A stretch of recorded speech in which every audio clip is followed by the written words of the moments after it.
The reason is because the pace of change has been accelerating. So areas like digitalization, new growth areas like sustainability, and of course now with AI, the speed at which it's developing, these are all things that both employers and employees have to grapple with, and hence the need to upskill, learn new skills, diverse skills has accelerated. We did an economic sentiment survey recently, just before the budget, about 2,000 respondents, asking them about how the trends of AI and sustainability are affecting them and the sense of security in the job.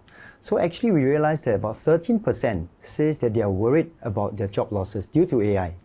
And about more than 50%, I think it's about 52%, feels that actually they may keep the job, but their job is going to change.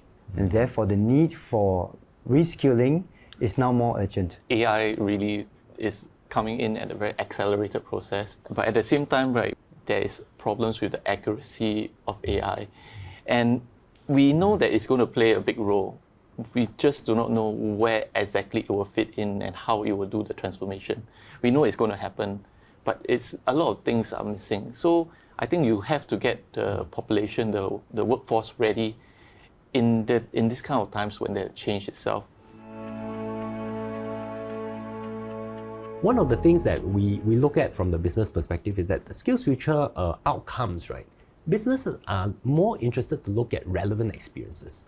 So if we can apply SkillsFuture and tie it in more with on-the-job training, on-the-job experience, I think that will result in much better take-up and alignment to the business. But what businesses sometimes cannot see is how does a particular course impact the business outcome? And when it doesn't, then they rather the employee focus on what is going to be productive. So I think we want to really look at aligning SkillsFuture and the skills into actual industry outcome. Older mindset is a plug and play one. They expect somebody to come out of the university or school fully formed with all the skills and able to just plug them in. But the reality is that from day one when you start a job, you are learning. And the best companies are the ones that have continuing and structured programs for their employees to learn and acquire new skills. We're quite happy some companies recently introduced this skills allowance idea. So ST Logistics is one company. They give up to $325 per month for workers who undertake certain skill sets and reach a certain level of competency.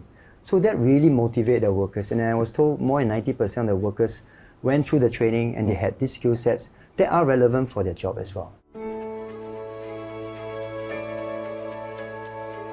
The investment big picture along the lines of AI, I think is a great initiative. And I hope that we can focus more on being in the innovation space rather than just the end user. Because in AI, I think it's important to be leading rather than just using it. Because then as a user, that you're at the effects of whatever people come up with. And I think Singapore is in the chance to do that. We've seen the SkillsFuture being upsized significantly with a new, more clearer direction on it. I think on the future budgets itself, I hope that you can work on the other aspects, which is, I think, on the employer side. Of course, we heard about how we have to work between the unions, the education sector, the labor force, the companies itself. They all have to come hand in hand. But I think the employers' portion, especially for SMEs, right? I think they need a bit more help for them to bring that level of the SkillsFuture take-up rate to a better level. Companies and government have to work together because government does the horizon scanning. We see the big trends coming along. Okay. It's our job to give the early warning signals and say this is coming our way, and to make available funds that would be accessible to both companies and the individuals to tap on, which is what we've done in this budget. So you can see how all three have to work together, employers, employees, and government. Right. Because in truth and in fact, you can't see exactly what's over the horizon, but you have a general sense and you can get ready.